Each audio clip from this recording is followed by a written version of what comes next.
Olá! No programa Em Discussão Saúde de hoje, você vai saber os riscos das doenças cardiovasculares, responsáveis por 30% das mortes no Brasil. E entre as principais causas de infarto e acidente vascular cerebral está o estresse. Comigo no estúdio estão Vinícius Carlesso, cardiologista, Triana Portal, psicóloga, e também Maurício Marteletto, ortopedista. Muito obrigada pela participação de todos vocês aqui no estúdio. Queria começar então com o Dr. Vinícius, explicando um pouco o que o estresse, qual o estrago que o estresse pode fazer, né, no organismo de um paciente aí, e qual a relação que tem com essa doença cardiovascular. O estresse hoje ele é uma das principais causas que a gente tem que se preocupar quando se fala em doença cardiovascular, né? Hoje a gente tem a hipertensão, tem o diabetes, tem vários tipos de fatores de risco, e o estresse entrou neles também como um fator de risco que hoje é uma das principais causas de infarto, AVC, arritmias, a descompensação da pressão. Então, assim, hoje em consultório, em pronto-socorro, o estresse tem que estar entre as principais causas de investigação. Por exemplo, pessoas que têm hipertensão ou que já tiveram um infarto, se tem uma rotina estressante, se tem um quadro clínico de estresse crônico, cansaço, fadiga, ansiedade importante, o risco cardiovascular aumenta muito dele ter um novo infarto, de ter lesões de novas artérias, de descompensar a pressão. Então, assim, hoje o estresse é considerado um fator de risco para qualquer doença cardiovascular. Sempre tem que ser investigado. Então, o médico, por exemplo, quando ele está atendendo um paciente, ele tem que perguntar um pouco sobre a rotina. É isso? Sim. O estilo de vida, enfim, a carga horária, isso tem que entrar ali naquele questionário clínico. Hoje tem, né?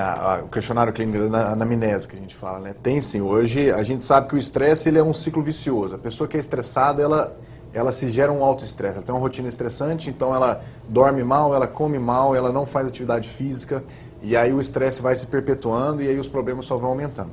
Então, por exemplo, uma queixa muito comum que a gente tem em consultório, em pronto-socorro, é palpitações, por exemplo, sensação de taquicardia, de batedeira. Isso, o estresse está entre as principais causas, estresse, ansiedade. Então a gente excluiu as causas de doenças básicas, orgânicas, tem que pensar em estresse. A paciente que tem uma rotina muito ruim, muito difícil, chega com sintomas de infarto. Se não tem nenhuma doença, a gente pensa em estresse. Tem um tipo de infarto que chama Takotsubo, um tipo de infarto que ele é só simplesmente por estresse. A pessoa teve um pico de estresse, ele infarta. Então, é uma coisa que a gente tem que pesquisar sim. Doutora, queria que o senhor explicasse um pouquinho, cientificamente, o que acontece no corpo do paciente que faz com que o estresse realmente tenha essa responsabilidade de entupimento, de prejuízo aí das artérias. Assim, hoje é uma coisa até mais recente que se descobriu, da década de 90 para cá. A gente sabe que o estresse, o estresse em situações do dia a dia, em períodos isolados, ele é normal. Foi uma adaptação evolutiva para a gente se defender. Você vai bater o carro, se dá um pico de estresse, você freia, tudo bem. É uma resposta normal. Agora, as pessoas que têm um estresse crônico, é como se elas estivessem tomando um susto a todo momento, se estivesse preparada para uma fuga a todo momento. Elas ficam sempre tensas, né? Isso, a gente sabe que essa tensão aumentada todo dia, a todo momento, aumenta os hormônios, principalmente catecolaminas, que são adrenalina, dopamina, que fazem o nosso coração acelerar, a pressão aumentar. Aumenta um cortisol do sangue, que também gera lesões em vasos em grandes proporções, diminui a imunidade. Então, são aumentos hormonais, desbalanços hormonais que fazem com que o estresse gere os problemas crônicos do coração. Então, essa é a explicação mais científica que a gente tem hoje. Existem algumas alterações microcelulares, da microbiologia, que também justificam isso, mas principalmente é adrenalina e cortisol aumentado que gera todo esse problema. Os leucócitos também? Isso, acabando porque o estresse, quando o cortisol ele aumenta, ele puxa células de defesa. O cortisol é um hormônio de estresse, então quando ele está alto, ele puxa células de defesa e fala, tem alguma coisa que está errada. E aí as células de defesa, os leucócitos aumentam, as plaquetas ficam mais agregadas, elas se agregam mais, colam mais, então fica mais fácil você romper uma placa de gordura do coração e as plaquetas se aderirem ali, formam um coágulo e dá infarto. Então tudo se fica desbalanceado, a pessoa fica sempre com uma tensão aumentada, com os riscos sempre maiores aí no dia a dia. Doutora, eu queria aqui, aproveitando o gancho do doutor, o que é o estresse crônico? Até que ponto o estresse é considerado algo normal?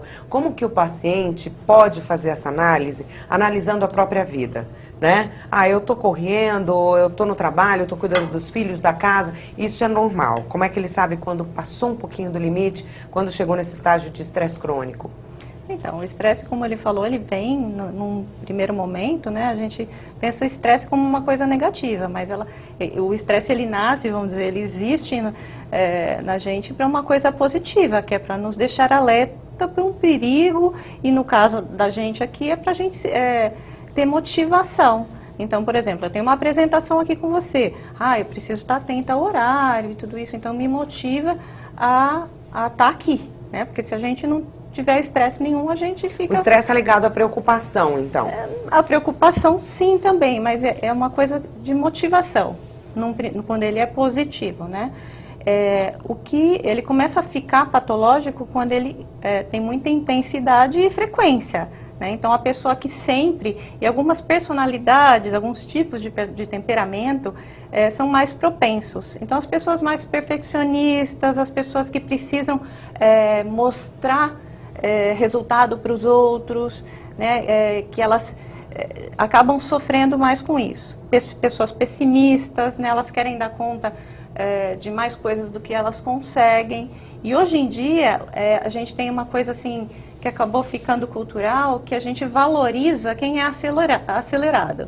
Então assim, eu tô só no 220, poxa, que bacana, você é um cara que faz muita coisa, você existe é glamourizado, e ao passo que as pessoas mais equilibradas podem ser vistas como pessoas que, poxa, aquele lá é um tranquilão, acomodado, alguma coisa assim.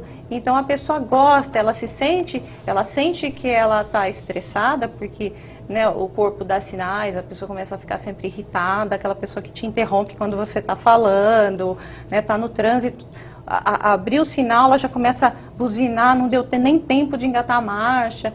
Então é aquela pessoa, mas ela tem uma justificativa sempre para ela, não, porque eu tenho que dar conta de tudo, e vai assumindo cada vez mais coisas. A pessoa não consegue dizer não. A questão da assertividade também, né? As pessoas mais assertivas, elas têm, vamos dizer, um pensamento mais organizado, de dizer, olha, eu posso assumir até certo ponto, dizer não no trabalho, por exemplo. Então essas pessoas que vão assumindo coisas, elas vão deixando a si mesmas de lado. A família, o relacionamento. Então, assim, o filho pode esperar, né? Mas o chefe não.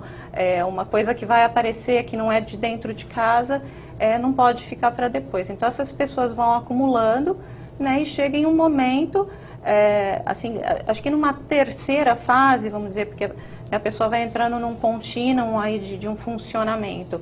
E aí começa já o corpo a perder atenção, concentração, são diversos sintomas que a gente pode dizer, né? E aí a pessoa começa a buscar formas de aliviar, só que são formas muito nocivas, né? Então, por exemplo, estou muito ansioso que eu não consigo dormir, então eu vou tomar um relaxante muscular ou um calmante, alguma coisa para induzir o sono. Aí no dia seguinte a pessoa toma alguma coisa para ficar alerta e conseguir dar conta de tudo aquilo que ela se propõe a fazer. E ela se frustra bastante, porque nem sempre você consegue, porque são assim, metas irreais muitas vezes, e aí entra a fase em que a pessoa começa a deprimir, né, e já não dá conta das coisas, e na próxima fase é a exaustão. Exaustão é quando já a pessoa não funciona mais, ela já acumulou sintomas físicos, emocionais, comportamentais, de tal forma que ela precisa, que ela tem uma pane, né? Um esgotamento, uma exaustão. E aí, em algum momento ela se dá conta disso, assim, cai a ficha? Ou é preciso, de repente, alguém da família, um amigo, um profissional, falar, olha, não dá. Você não está percebendo, porque às vezes ela está numa espiral aí. Sim. E não consegue perceber a vida que está levando, né? Então, mas a pessoa muitas vezes percebe, só que ela tem, vamos dizer, justificativas. Como que eu vou fazer diferente? Mas eu preciso dar conta, sou eu que sou vamos dizer, quem dá conta na família, eu não tem como eu não pegar trânsito, porque o meu trabalho fica do outro lado da cidade, né? Falando numa cidade... como São Paulo. Uma cidade grande como São Paulo. Então, tem coisas que a gente realmente não pode mudar, né? Então, a pessoa acaba, vamos dizer, justificando com essas causas, né? De que, não, essa é a minha vida. Então, acaba só a hora que... De repente, leva um susto realmente. Um susto, aí vai pensar e tentar rever conceitos, né? Então, e aí depois coloca a vida toda no lugar de uma forma mais leve e percebe que dá para viver dessa forma. Né? Olha, você sabe que não necessariamente, porque até as pessoas, uma das perguntas assim, né? Poxa, então qual que é aí a forma de você tratar uma pessoa que teve um burnout, tá? Dá férias para ela?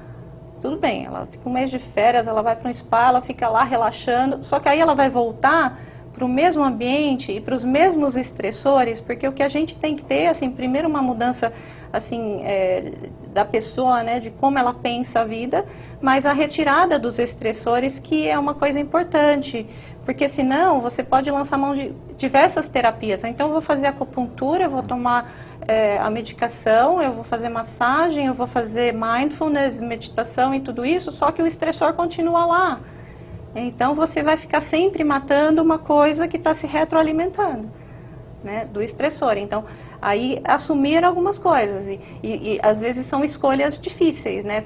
Se o seu estressor é o seu trabalho e aquela profissão que você tem, como que você vai chegar e vai falar, não, vou abandonar tudo, né? Então você tem que identificar e talvez melhorar esses fatores. Tem, né? Que melhorar. Doutora, vamos explicar para o telespectador o que é o burnout?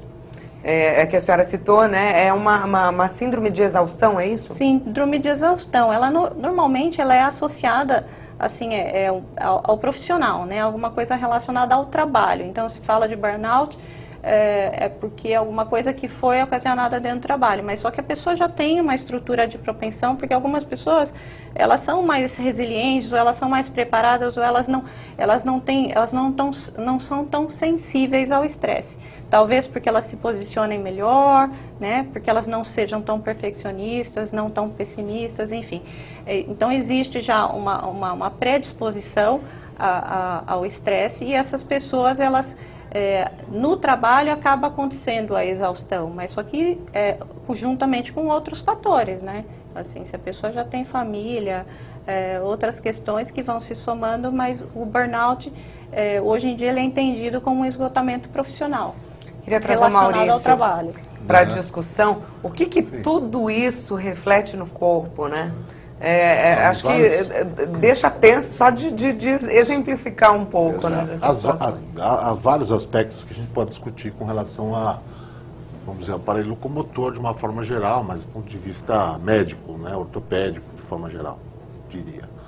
No caso das dores, né, as tensões musculares, não, aquelas pessoas que ficam muito tempo paradas, sentadas na frente do computador, que seja, né, tensiona alguns grupos musculares, pode ou não levar a alterações ergonômicas que vão se refletir mais tarde num quadro doloroso. Né? Existem as tensões, conversando aqui com o doutor, ele estava falando sobre fibromialgia, que também é uma outra forma de você encarar o problema. A fibromialgia nada mais é do que acúmulo de substâncias tóxicas dentro da musculatura que podem gerar pontos gatilho, pontos dolorosos. E esses pontos dolorosos vão se traduzir com uma síndrome dolorosa crônica ali na frente. Geralmente tem pontos específicos da fibromialgia? Existem pontos específicos. Juntas, alguma coisa assim ou não? Existem pontos específicos. Você tem, além dessa inflamação, você pode ter acúmulo de linfa, acúmulo de substâncias tóxicas dentro da musculatura, dentro daqueles pontos pré-determinados, ou em outros pontos, e que isso é decorrência do estresse, né? Do acúmulo, né, de substâncias tóxicas decorrente do estresse. Secreção, mais uma vez, né, como ele estava comentando, secreção de catecolaminas pela suprarrenal, pela glândula suprarrenal, aumento do glicocorticoide, do mineralocorticoide em circulação. Isso leva ao estresse crônico, né, E as Dores síndromes nas dolorosas, costas, dores de dores cabeça. na coluna, dores nas costas, como você está falando, cefaleia, alguns casos de cefaleia cervicogênica, uma boa parte deles é cervicogênica, gerado por problemas da coluna cervical. As outras formas, as cefaleias vasculares, também estão relacionadas ao estresse, porque o excesso de catecolaminas circulantes, de adrenalina, noradrenalina, dopamina, etc., vão causar excesso de alteração da circulação do polígono de Willis, e isso pode gerar uma cefaleia que nós chamamos médicos de cefaleia vascular. Você tem dois grandes grupos, uma cefaleia mais nociceptiva e outra mais vascular, né? É claro que existe uma classificação de cefaleia, em que se elenca aí centenas, dezenas de tipos diferentes de fatores desencadeantes. Nós estamos falando de fatores causais, né? Assim, na base, na essência, o que seria? Doutor, o estresse pode provocar até fratura? Pode, em atletas, mesmo atletas profissionais, mas como você comentou em atletas do final de semana, você pode ter fraturas. Eu me lembro de pacientes que começaram a praticar atividade física e tiveram fratura em ambos os calcâneos. E esse caso foi interessante, porque passou em 8 ortopedistas e nesses 8 médicos faziam imagens de raio-x, outros diziam que não era nada, que era só uma questão assim, relacionada ao fato de uma tendinite, uma coisa assim, receitando um medicamento. Outros disseram, vamos fazer um raio-x. Fizeram um raio-x, nada apresentava, porque o osso calcâneo é um osso poroso. E esse osso poroso, na incidência do raio-x, não mostra verdadeiramente a fratura. Então foi preciso que eu pedisse, já tendo as informações, pedisse uma ressonância nuclear magnética. Nessa ressonância nuclear magnética eu pude constatar que havia um edema ósseo e a fratura em si, né? Que não foi fácil de fazer esse diagnóstico. Isso, dito hoje, é trivial. As pessoas fazem ressonância nuclear magnética, né, para detectar esse tipo de fratura. Mas na década de 90 era raro um médico ortopedista que, por exemplo, pedisse ressonância nuclear magnética para supostamente fazer um diagnóstico de fratura por estresse. Então, existem vários tipos. Nos membros inferiores são muito comuns. As fraturas de tíbia, teve colegas já de faculdade, de universidade de residência, que tiveram fraturas de tíbia por estresse. Outros tiveram fraturas, e essas são lesões típicas descritas pelos médicos do esporte. São, assim, é uma coisa assim, já bem consagrada e estudada. E para detectar essa causa, né? O estresse como causa dessas lesões e dessas fraturas. O estresse como esforço repetitivo.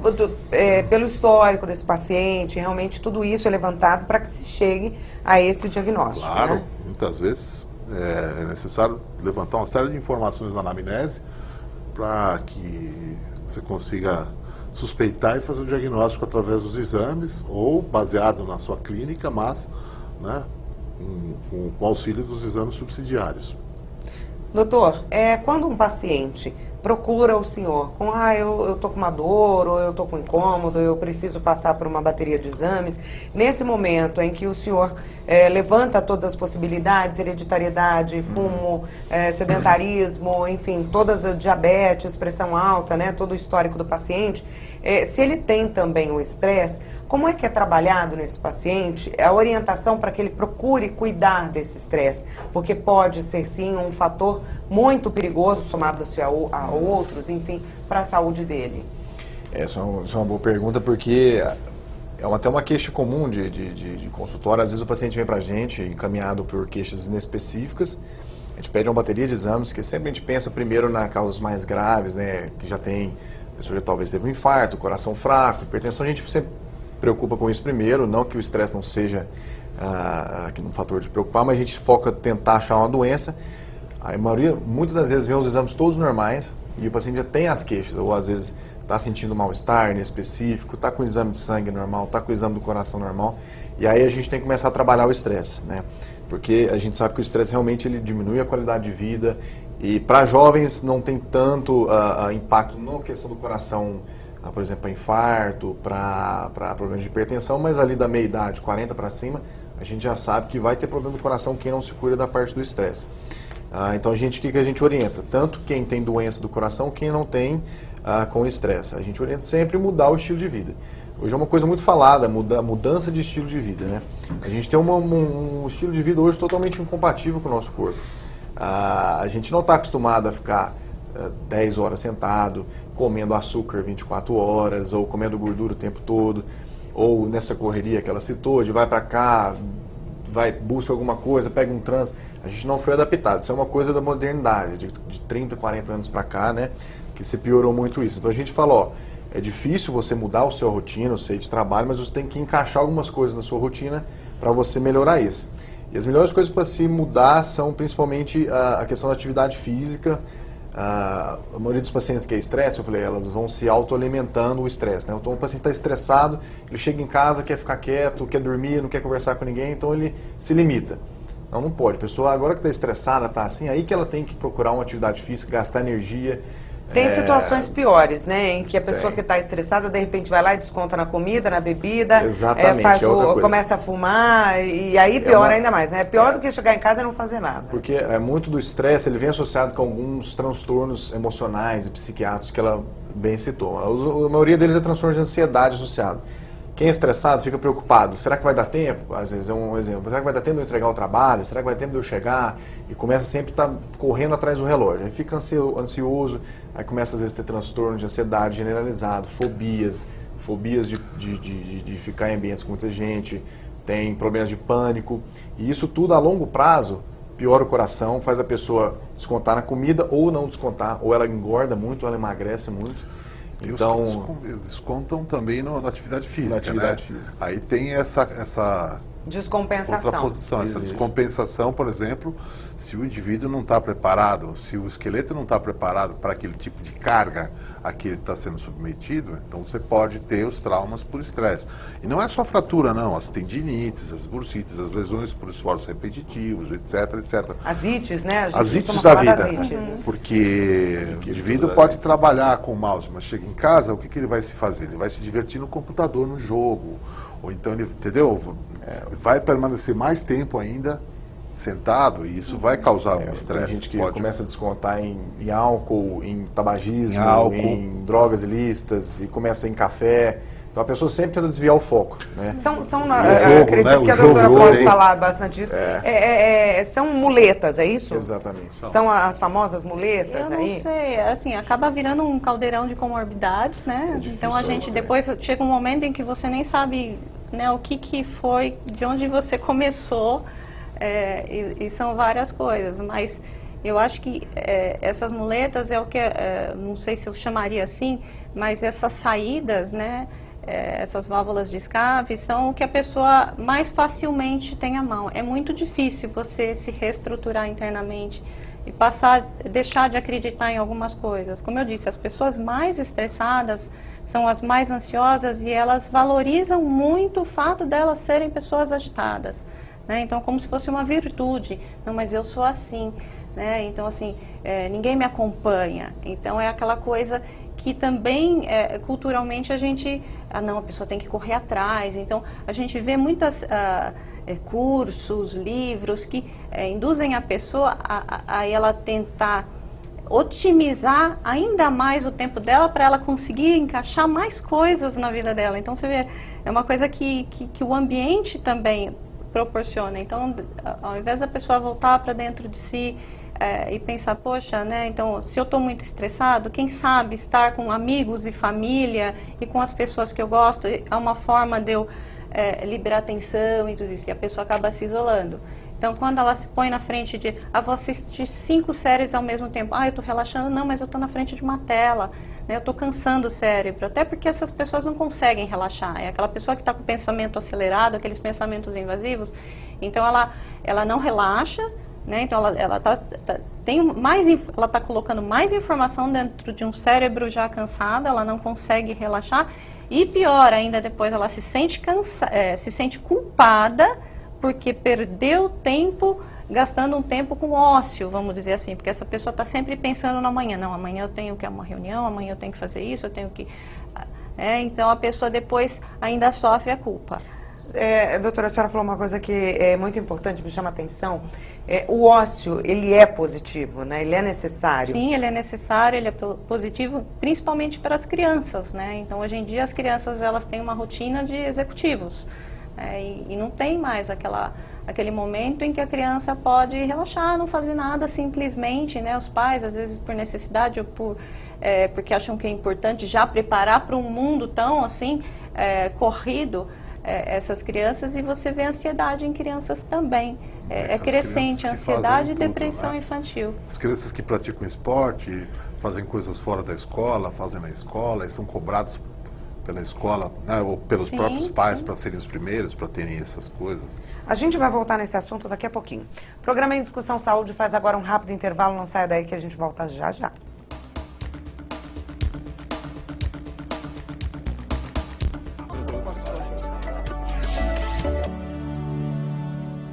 O programa Em Discussão Saúde de hoje está de volta e hoje nós falamos sobre as doenças cardiovasculares. Com a gente, Vinícius Carlesso, cardiologista, Triana Portal, psicóloga, e também Maurício Marteleto, ortopedista.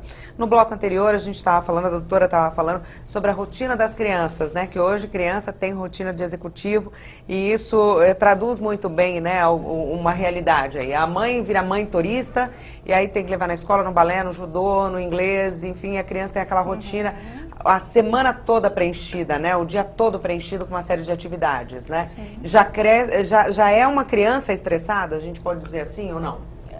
Sim, ela acaba ficando uma criança estressada, com uma mãe cansada e estressada, e toda a relação fica conflituosa.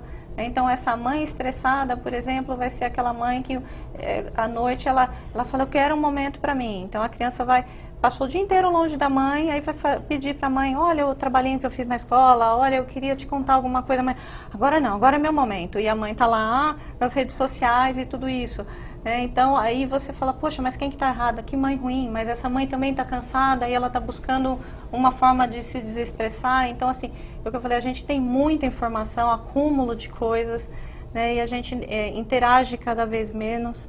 Eu acho que essa coisa do que é fácil estar na mão, você vê, hoje em dia, né, quando a gente não tinha tantos smartphones, a pessoa ficava na frente do computador. Hoje ninguém senta, é difícil você ver dentro de casa uma pessoa sentada numa cadeira na frente de um computador. A pessoa está no tablet, está deitada, tá ali com o smartphone, porque assim, é aquela coisa da preguiça, né, tô me entregando aquilo ali. E aquilo não é uma coisa boa, é nociva, você acaba vivendo a vida das outras pessoas e negligencia quem está ao seu lado, e é importante a gente ter essa troca em família. Então essas crianças, elas crescem crianças cansadas, estressadas, que não têm o ócio que é importante assim, para a formação da criança, e muito isoladas, são crianças que sofrem de solidão, porque dentro de casa, né? É muito triste, às vezes até com os irmãos, né? Cada um está fazendo uma coisa, então não tem mais aquelas brincadeiras de antigamente em que os irmãos brigavam, né? Até essa briga, ela é uma coisa positiva, que ensina como enfrentar os outros no mundo, a ser assertivo, a falar o que quer, mas se está cada um isolado, mexendo numa tela, ele não vai ter esse aprendizado, né? E aí ele vai ter estresse quando ele tiver que lidar na vida real com um enfrentamento de situações real com outras pessoas. Então é muito interessante. Parece, algumas pessoas acham até engraçado, falam, criança tem estresse aonde? Mas criança ansiosa? Que coisa, hoje em dia inventam doenças, mas não, na verdade a gente brota doenças, a gente acaba criando, né, um ambiente patogênico, ele acaba fazendo com que isso aconteça. Doutor, o senhor falou que isso é recente, né? Esse estresse de uns 30 anos, né? É bem isso, né? Antigamente não, as crianças brincavam na terra, né? É o que você está falando, o ideal então seria que a gente voltasse um pouco em relação à tecnologia, um pouquinho atrás, né? Porque essa tecnologia também é nociva do ponto de vista, vamos dizer assim, mecânico, ortopédico, né? Vamos falar assim, mecânico, né? Biomecânico.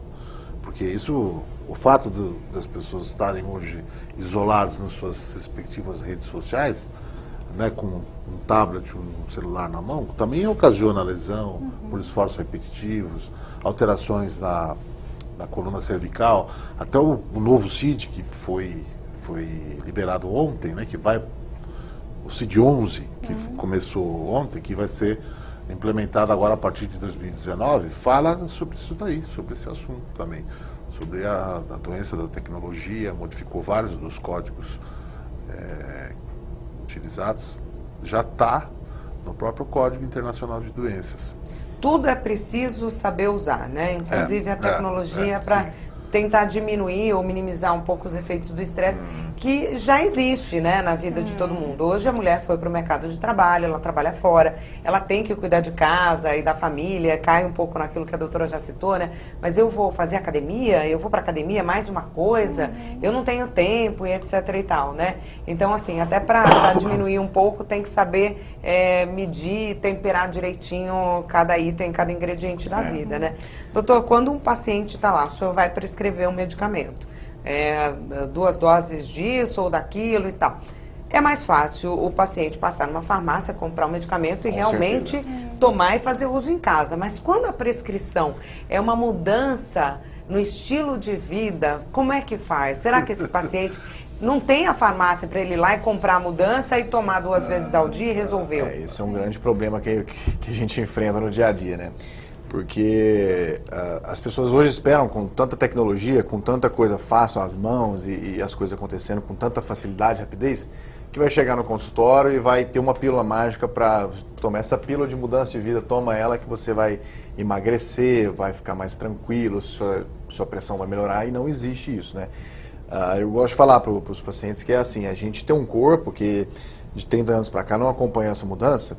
Um exemplo grande é que, por exemplo, há 100, 200 anos atrás, até um pouquinho mais, hoje até, sei lá, 500 anos atrás, a gente precisava caçar o nosso alimento. Tinha que correr, a gente tinha que suar, tinha que gastar energia. Hoje não, hoje tudo vem até mim, vem o alimento, vem a tecnologia, a gente fica parado, né? Então a gente tem que voltar a pôr o nosso corpo para fazer o que biologicamente ele foi feito para fazer. Então a gente tem que fazer o quê? A atividade física é um dos fatores, assim, a prescrição que eu já coloco. Eu gosto muito da parte de esporte também, trabalho com isso.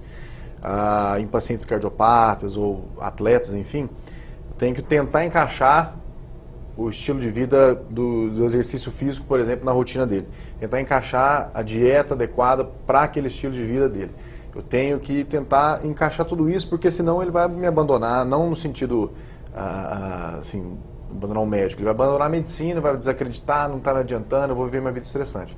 Então o que a gente costuma fazer? A gente prescreve de acordo com o horário do paciente um exercício, nem que seja mínimo, 15, 20, 30 minutos por dia, 3 a 5 vezes por semana.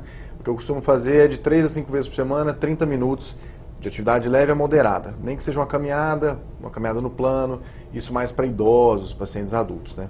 E mudança na dieta, que é fundamental. A gente senta com o paciente, vê o que ele come no dia a dia, tenta reestruturar, tirar alimentos que dão mais estresse, por exemplo, ricos em cafeína demais, muito refrigerante, açúcar, que isso estimula muito o paciente, tira o sono, aí piora a insônia, você dorme mal, no outro dia vai estar mais estressado. Então é uma coisa que a gente tem que... Tabagismo, outra coisa extremamente importante da gente tentar combater, aí tem tratamentos específicos. Tabagismo é uma fuga do estresse, né? E assim, em casos extremos que a gente não consegue realmente idealizar isso, aí a gente tenta sempre trabalhar com a profissão da psicologia, às vezes da psiquiatria, para poder, de alguma forma, talvez não naqueles exercícios físicos, mas de uma forma mais conversada, inserir no paciente mesmo a ideia de que ele precisa mudar de vida, senão ele vai ter uma complicação grave. E é o que acontece, muitas vezes o paciente chega para mim já obeso, cheio de problema no coração e fala, nossa, doutor, eu devia ter feito isso, né, há 5, 10 anos atrás, eu devia ter parado de fumar, eu devia ter não trabalhado tanto, ou devia ter feito um pouquinho de atividade física, olha como eu estou acamado ou dependente, cheio de problema. E é isso, a nossa vida vai se perpetuando e a gente acha que nunca vai acontecer com a gente. Então a gente tem que voltar a nossa biologia a trabalhar. Tem que atividade física, não é chatice, não é o médico querendo te punir de alguma forma, tem que fazer. Nosso corpo foi feito para trabalhar, foi feito para suar. Nossa musculatura foi feita para trabalhar. Então a gente tem que pôr o corpo para trabalhar, tem que comer. A gente não comia açúcar quando era antigamente, não tinha esse açúcar. Tem que comer coisas mais naturais, de tempos em tempos, de acordo com a sua doença. Então assim, tem muita coisa para trabalhar. Mas precisa de muita vontade do paciente, é o que a gente tem que colocar nele, vontade. Determinação, né? Isso. Doutor, geralmente os pacientes, o senhor falou que eles chegam lá, devia ter feito isso lá atrás. Geralmente eles sabem que tem uma conta que vai chegar, mas eles só se preocupam quando a fatura é colocada embaixo da porta. Vamos dizer ali? que eles sempre passam um cartão no crédito. Vai jogando pra frente, é isso? Aí na hora que chega, fala, não, agora está na hora de pagar. Agora e aí o corpo exige, mesmo. O paciente chega lá, tá com dor no peito, vai ver, tá infartando. Aí você vai ver o estilo de vida dele. está bem obeso, não faz nenhuma atividade física, está com colesterol alto porque come errado, e trabalha todo dia, fuma. Então, assim, tem gente que acha que nunca vai acontecer com a pessoa. Então, uma hora a conta chega, infelizmente, e o que a gente sempre tenta fazer é adiar essa conta.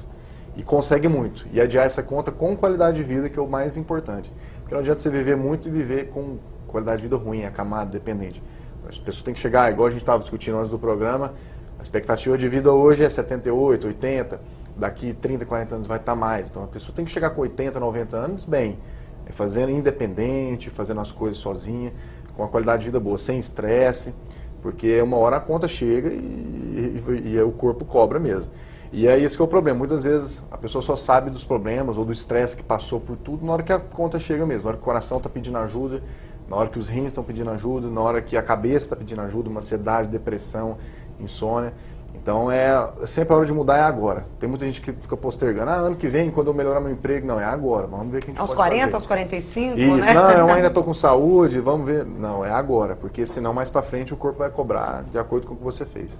Doutora, falando de soluções agora, né? Para quem está em casa, de repente, ver que tem um caminho aí que tem que começar a ser seguido. Para essa pessoa, a mulher, ela tem uma carga maior e ela tem mais predisposição a ter esses problemas com o estresse? E como resolver sem que ela sinta que vai colocar mais uma coisa na rotina? Qual que é a grande mudança que tem que acontecer? E isso também não acontece do dia para a noite, né? É gradativo. A mulher ela é mais propensa à ansiedade, né, que é uma coisa muito associada ao estresse, né, então a gente tem uma razão ali de 2 mulheres para cada homem, né, em ansiedade generalizada, estresse e tudo isso.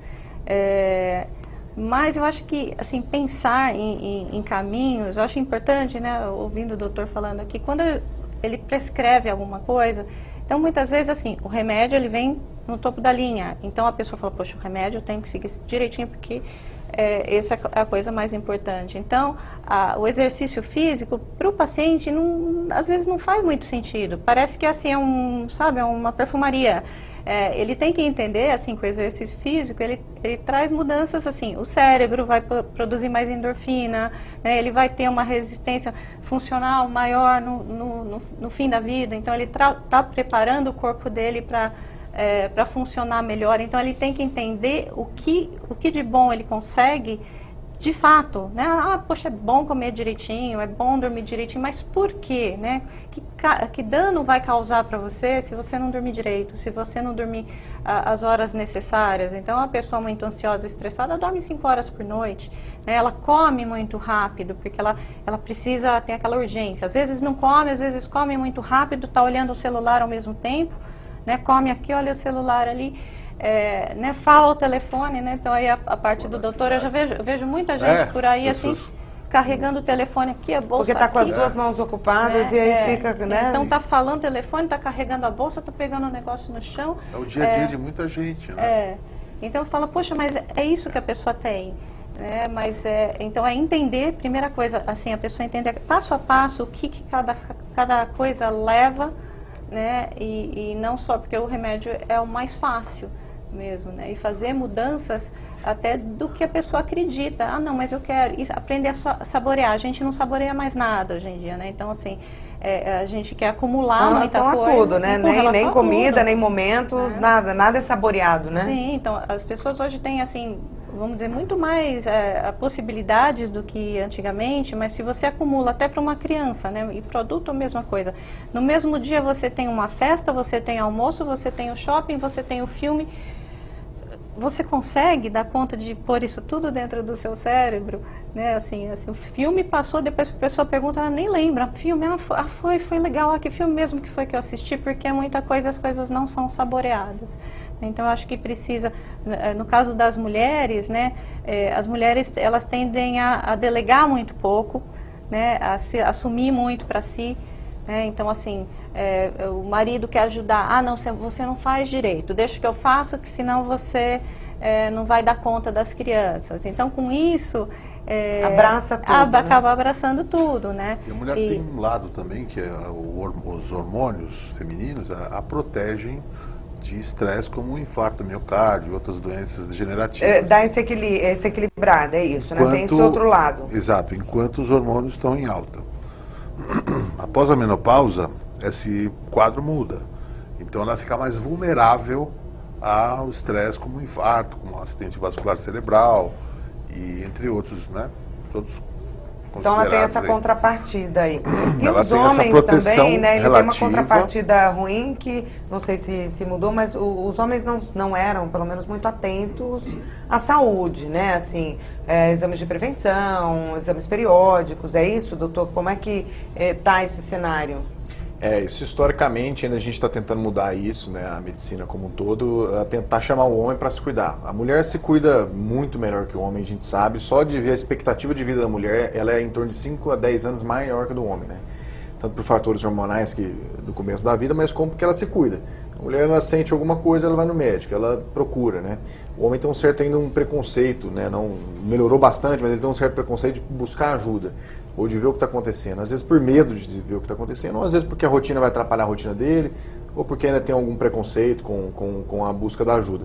Então o homem realmente, a gente precisa focar, ter uma política também de focar e trazer, principalmente às vezes vai a esposa sozinha no consultório. Mas cadê o marido? Não, ele está trabalhando. Chama ele, vamos conversar, vamos trabalhar isso junto, porque o homem, a gente vai viver mais e o homem tem que se cuidar mais junto com a mulher, para a expectativa de vida pelo menos se equibalar. Sim, ela cuida não só bem dela, mas da família inteira. Da família inteira. Inclusive do homem, né? Do marido. Ela que puxa o cidadão para ir. Para fazer os exames de exames de rotina e periódicos, tem muitas campanhas, né? Que estão reforçando essa necessidade e tal, mas realmente, mais uma tarefa para a mulher, né, doutora? Sim, em cardiologia acontece muito isso, ele vai dizer que é verdade. É a mulher que toma conta do tratamento. Se o médico pergunta, mas que remédio que você toma? Ou alguém pergunta, ele olha para a mulher. Exatamente. Né? Eu O tomo que você está comendo? Ele olha para a mulher. Ele fala, já chega e fala, não, deixa que ela conta pra mim. Ela Ela conta, ela que ela que tá cozinhou, sabendo. Aí ela ela já que tá conta fazendo a tudo, dieta. mostra o que está acontecendo. Ah, você O fez homem o exame, sei lá, você fez o teste ergométrico quando? Olha para a mulher tem toda a ficha médica, a mulher sabe o que ele fez e sabe para onde vai e tudo isso. Então, normalmente, a comunicação maior com o cardiologista é da mulher, né? Com do certeza. que com o paciente. E o homem também O tem homem uma oculta coisa... muito, e às vezes ele oculta o ele sintoma. esconde, tem Em uns... casa ele fala, tô com uma dorzinha quando eu faço, aí chega no consultório, não vou falar, porque vai que eu tenho que fazer o exame, vai que eu tenho que ir pro procedimento e foge. Né? E aí, às Por que vezes, isso, doutor? É cultural? hein? cultural, ainda a gente tem que mudar isso. A gente tem uma cultura muito ruim ainda do medo da morte, né? Isso a gente tem que tentar trabalhar, de inserir o diálogo da possibilidade de morte no dia a dia do paciente. Seja com 20, com 80 anos, ele tem que entender que um dia vai acontecer e a gente tem como adiar e deixar com qualidade de vida. Agora, tem muita gente que acha que vai no médico, vai achar problema. Eu vou lá não, ele vai achar problema em mim. E aí, então, só que a gente vai achar, às vezes, um problema que tem tratamento, que cura e que vai te prolongar 10, 15, 20 anos. As pessoas não entendem muito isso. Então, não vou lá no médico, não vou contar, porque depois ele me faz isso comigo, eu fico depois 5 dias na cama e tal. Eu não vou poder, mas não vou poder, o homem tem aquela coisa de ser, como ele é o provedor, de certa forma, né? Ele Isso, tem é medo válido. que ele seja desqualificado nesse momento. Não, agora você está doente, você não é mais o provedor. E perca as regalias desse processo. Né? Ele tem essa carga, então, Essa né? carga, Na verdade, é uma carga. Não que deixa ele de que gerar carrega. Na verdade, se Ele você não for- pode ficar não deixa. doente, então ele procura nem saber se ele está Se doente você ou não. for analisar do ponto de vista filogenético, como o colega estava comentando aqui, a nossa civilização, vamos dizer, a agricultura tem 5 mil anos. Durante 70 mil anos, nós somos caçadores e coletores. Então, nós temos toda essa carga que nos adapta ao ambiente para fazer a caça e prover a família com alimentos, etc, etc. Né? O ser humano tem a abundância de alimentos e de recursos somente há 5 mil anos. Quer dizer, isso é muito pouco. Nosso organismo evoluiu como caçadores e coletores durante muito... Não deu tempo de se adaptar. Então a gente acumula gordura, a gente acumula, né, açúcar, a gente acumula, vai acumulando no organismo isso tudo e entope as artérias, causa os problemas que a gente tem. Que essa abundância de alimentos na natureza, num mundo corriqueiro há mais tempo atrás, né, na época da pré-história, não havia essa abundância. Então, o nosso organismo é adaptado para segurar o máximo possível. Se tem alimento, a gente colhe e come, caça. Se não tem, né, então a gente faz o jejum. E o jejum né, também você tem que sobreviver. Então, o corpo tem que ser econômico, né? Então, economizar o alimento e depositar na forma de gordura, entendeu? Por isso que o nosso organismo ainda é o organismo do caçador e do coletor de 70 mil anos atrás. Ele não deu tempo de se adaptar ainda. Eu queria só que a gente voltasse um pouquinho sobre essa questão que nós falamos dos homens que acabam ficando à sombra das mulheres ali nesse momento de consultório, né? É mais uma obrigação, então, não obrigação, mas assim, é mais uma tarefa feminina, né? Além de todas as que a gente já citou. E aí, como é que ela vai cuidar da saúde? Sim, então, aí ela acaba... Da própria saúde, do bem-estar, Sim, vai ler ela... um livro, vai ficar à toa, né? Difícil, isso é difícil. Isso também, aí a gente entra num outro assunto, que é uma questão de padrão de temperamento, né? Então, a mulher que faz isso de colocar todo mundo embaixo das suas asas, ela tem um ganho secundário com isso, né? Então, é uma coisa dela se sentir útil, se sentir importante. Então, aí, assim, ela acumula estresse, mas porque ela já tem ali uma questão existencial que precisa ser trabalhada, dela precisar ser importante, né? Então, acho que isso deve ser levado em conta, né? E o homem, né, quando a gente estava falando, eu pensei, o homem tem muito também, assim, né, eu acho já que eu estou tão doente, se eu tenho estresse, se eu já tive um infarto, se eu estou com hérnia discal, eu tenho isso e aquilo, então agora eu vou viver intensamente, não quero saber, porque já estou doente mesmo, né? Então, aí a pessoa não leva nada disso em consideração, né, de se posicionar e falar, não, vou tentar pelo menos ajustar o que é possível para eu ter uma vida mais saudável, uma vida né, com menos dores ou com menos remédios, ou ter uma sobrevida maior. A pessoa já acaba tendo essa reação assim de... desistência. Desistência. Né? Doutor, para a gente também falar um pouquinho de solução, tem todas essas dores, as fraturas e etc e tal. Geralmente os estressados, tá com dor de cabeça porque tá na correria, toma um remédio. Amanhã tá com dor de cabeça de novo, toma um remédio. Então assim, não, procure um especialista, vá ver a dor nos ombros, enfim, como trabalhar tudo isso para que não tenha uma consequência pior ou mais grave. Faz todo sentido do mundo, né? Existem, até assim, continuando esse raciocínio que você estava comentando, pode ser que exista ou não a dor que a gente chama de psicogênica, né, que a gente não comentou ainda, né, que é uma dor gerada pelo lobo frontal e por via, nós médicos costumamos tratar a dor do ponto de vista anatômico, ou seja, ela tem que ser transmitida ao longo de vias específicas para isso, vias neuroanatômicas, né? Se é que existe essa capacidade da parte psicológica, né, se colocar como um gerador de dor, ou seja, a dor algogênica, a dor psicogênica, no caso, né? Então, pode ser que exista, é uma quantidade pequena de casos isso pode acontecer, a dor psicogênica. É raro, mas existe também. Também é uma forma de estresse, né? A dor psicogênica, que ela não é gerada por bateu, então tem a dor que bateu, quebrou, ou porque, enfim, ou porque ela é transmitida de forma normal ao longo do sistema nervoso. De alguma forma, essa dor psicogênica, se é que ela existe, é uma quantidade pequena de casos, mas também merece esse comentário de que ela pode ser o fator estressógeno, né?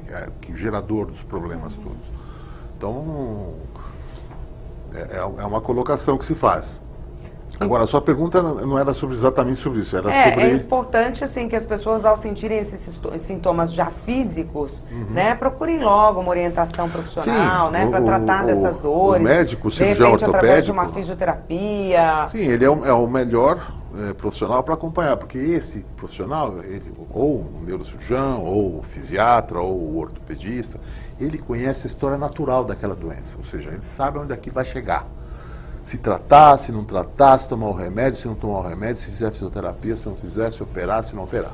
Ele sabe, ele conhece a história natural da doença. Por isso que ele é o profissional que pode ajudar o paciente nesse momento. O cardiologista é a mesma coisa, ele sabe, se o paciente não toma um remédio, infarta, tem uma fibrilação, morre. Né? Tudo isso, né, tem que ser levado em E se não consideração. muda o estilo de vida, só vai estar tratando a consequência e não a causa. Pode, exatamente. É bem isso. Gente, eu queria agradecer a presença de todos vocês aqui e pelo conteúdo que vocês trouxeram para o programa. Muito obrigada. Obrigada. É um prazer falar O programa com em vocês. Discussão Saúde de hoje chega ao fim. Você pode rever este programa no nosso canal do YouTube. Obrigada pela sua companhia e até o nosso próximo encontro.